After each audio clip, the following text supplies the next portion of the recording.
ઉત્તર ભારતના રાજ્યોમાં ફરી એકવાર વાતાવરણનો મિજાજ બદલાયો છે। વેસ્ટર્ન ડિસ્ટર્બન્સ સક્રિય થવાને કારણે દિલ્હી, ઉત્તર પ્રદેશ અને બિહાર સહિતના રાજ્યોમાં વરસાદ, ગાજવીજ અને તેજ પવન ફૂંકાવાની શક્યતા છે। હવામાન વિભાગે આ અંગે એલર્ટ જાહેર કરીને લોકોને સતર્ક રહેવા જણાવ્યું છે। રાજધાની દિલ્હી અને એનસીઆરમાં આજથી જ વરસાદની એન્ટ્રી થઈ શકે છે।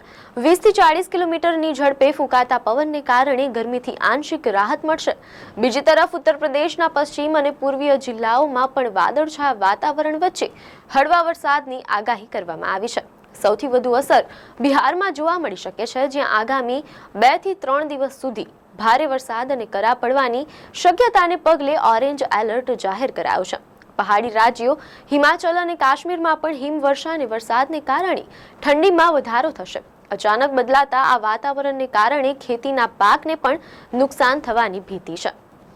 આવી જ ન્યૂઝ અપડેટ માટે ધ લોકસત્તા પેજને ફોલો કરો।